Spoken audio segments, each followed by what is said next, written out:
Good morning, ladies and gentlemen. Lounging with Lisa, the video series that has me lounging while coming at you with thoughts of the day here on Thursday, my deadline day for work. I've already actually been working early this morning. Just a lot going on here. For example, Mars the cat was in a cat fight the other night. I don't think I told you about this. I slept through it, of course, and Joel got up and rescued her, and she had a little bit of damage on her. But we were able to clean it up with some peroxide, and I think she's doing fairly well. Of course, Joel's in a panic, but Joel is always in a panic. He's a worst-case scenario kind of person. So, we might take her to the vet tomorrow if things don't get better, I guess. We'll just have to play it by ear and see what happens, ladies and gentlemen. She's comfortable. She's not freaking out or anything. She's just lounging in a ray of sun that's coming through the picture window in the sunroom currently, and she's been peroxided today. She's keeping a pretty good, cats are good healers. There's my flag. Zoe is next door. I ran over to give Mother some dinner. I made that fake lasagna. I call it fake lasagna. It's lasagna with eggplant instead of the pasta because of the low carb situation unfolding here. And had some for Mom. We always, run food back and forth between the two houses, which I guess is somewhat of a tradition because when my siblings were growing up, Grandma and Grandpa Hauserman lived here. They built the house. Well, not themselves, but you know what I mean. And food would go back and forth all the time. And so would my sister when she screamed in the middle of the night and said, "I want my grandma." Having a nightmare, my father got really upset and just couldn't take it any longer. She was out of hand. So he picked her right up, put her outside, and said, "Go get her." Like in the middle of the night, it was snowing and everything. I love the story, frankly.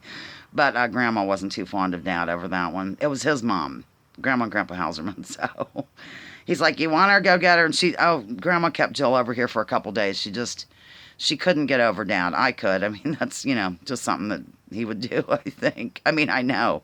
By the time I came along, he was very mellow. I never got put out in the snowbank and told to come next door to Grandma's. So anyhow, food running back and forth and all that jazz. And so when I went over a little bit ago, Zoe followed. Those vitamins seem to be really working well for her.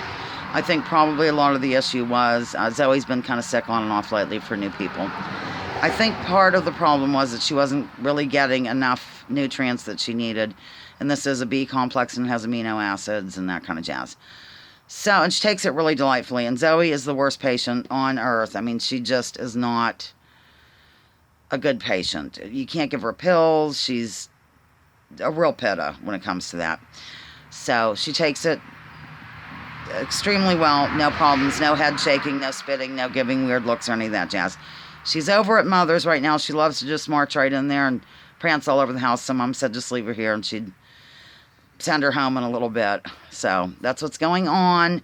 What else? Is there anything else? I'm trying to gather some people to perhaps, maybe, possibly do the Barbara J thing this weekend because this is kind of a free weekend for me and then we don't have to can yet. That'll start next weekend or next week or something like that. So I'm going to try to do that. I've reached out to Mick.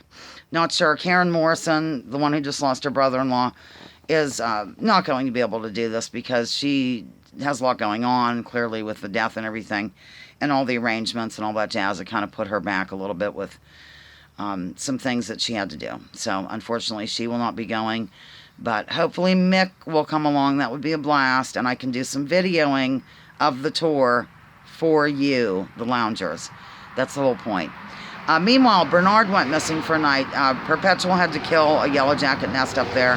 You might remember when I did the porch tour, I said I have to get out of here because there's a yellow jacket nest above me.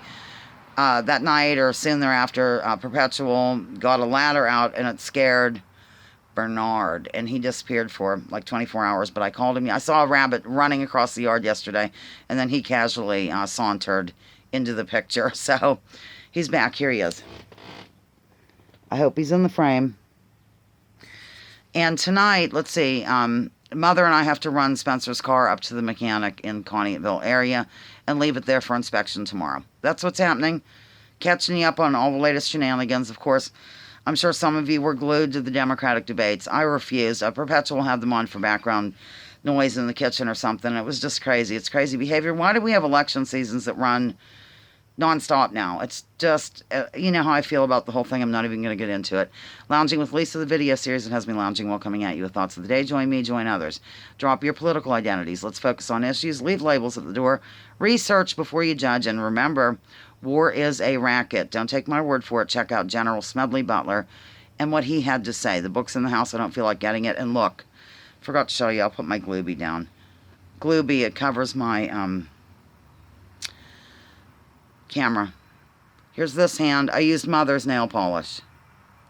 I'll switch hands. Yeah, I'm a girl now. I just thought I'd let you know I'm a total girl. You make me feel like a natural woman. Okay, I don't really feel like a natural woman, but I am a girl. Love you.